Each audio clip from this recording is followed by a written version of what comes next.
portion of the news brought to you by McDonald's. McDonald's, I'm loving it. 5 days into February, and police have their hands full with 12 murder investigations, in addition to what appears to be an increase in armed robberies. Now, Prime Minister Perry Christie has told reporters that he's deeply concerned with the level of crime in the country. And as Juanita Swain tells us, he's working to increase preventative measures in the fight. One of the country's recent murders hitting close to home for Prime Minister Perry Christie as it occurred in his Farm Road constituency. I've just attended the funeral of a young mother, indicated I'll do all I can for her surviving children, and up 3 weeks later, one of the sons is shot and killed right in my constituency, in the street that he grew up in. And it is just a disastrous set of social circumstances that we are dealing with young people. What makes matters worse is the United States Embassy, under its messages for citizens, warned about the increase in armed robberies and also issued in its 2012 Bahamas crime threat to visitors last May that the crime threat in New Providence was critical. Mr. Christie says the issue of crime must be addressed or it will impact on the economy. We cannot have a country that will have a successful economy in a small island such as New Providence with the kind of violence that is happening, even though it might be segmented violence. And I've always said that when you allow a culture of killing to creep into your national life, you never know where that is going to manifest itself.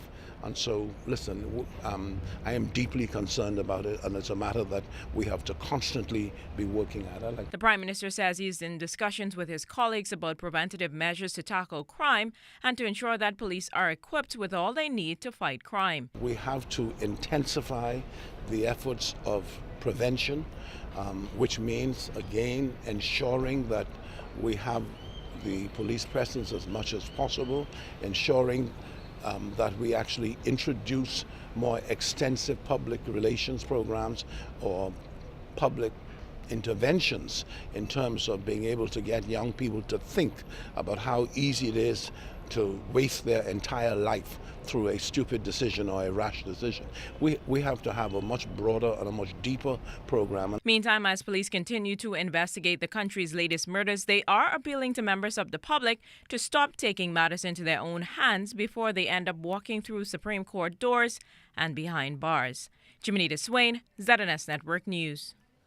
High Commissioner to the Court of St. James, His Excellency Ed Bethel, attended a reception hosted by His Royal Highness, the Prince of Wales and the Duchess of Cornwall. The reception was held for Realm High Commissioners at Clarence House in London last month.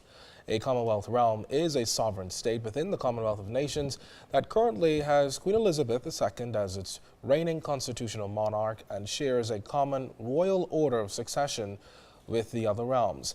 There are 16 Commonwealth realms, of which the Bahamas is included. This year marks the 20th anniversary of One Bahamas. The organization's founder, Algernon Allen, says One Bahamas was conceived with the pursuit of binding the country together despite its geographical, political, or religious divides. And this morning, the foundation paid a courtesy call on its patron, Governor General Sir Arthur Folkes. We expressed to him our determination, particularly at this time, after some 8 months of divisiveness, although in a democratic way, a general election, a referendum, the need to bind us together with the things that celebrate our unity as opposed to emphasizing our differences.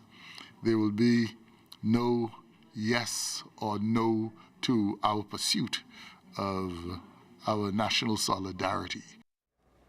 Now, one event in celebration of the anniversary is a Unity Walk scheduled for February 23rd. The fun walk is the brainchild of Sir Deward Knowles. He says at a time when the country is again divided, the walk presents the perfect opportunity to show unity.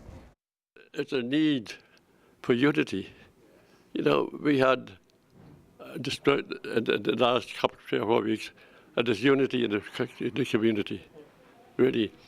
So this is a wonderful time to bring us all back together. The yes and the no's, the PLP, FNM, even the DNA. This is a walk for every resident of the Bahamas to come out and show it's a parade or a demonstration for unity. So old and young, bring your pets, bring your children, come and walk. We're asking for a $15 registration fee, and for that you're going to get, a tote bag, a T-shirt, bracelet, and such as that. But really, if you can't afford that registration, we still want to invite you to walk with us as residents of the Bahamas, no matter where you come from. Now already, the Unity Walk has a number of major sponsors, including the Nassau Container Port, Crime Stoppers, BTC Atlantis, and RBC. It's set for 6:30 at Arawak Key again, February 23rd. High school basketball gets closer to crowning champions. Highlights coming up. And this young man wins a laptop. Coming up, we'll tell you how. You're watching the Bahamas Tonight. This portion of the news was brought to you by McDonald's.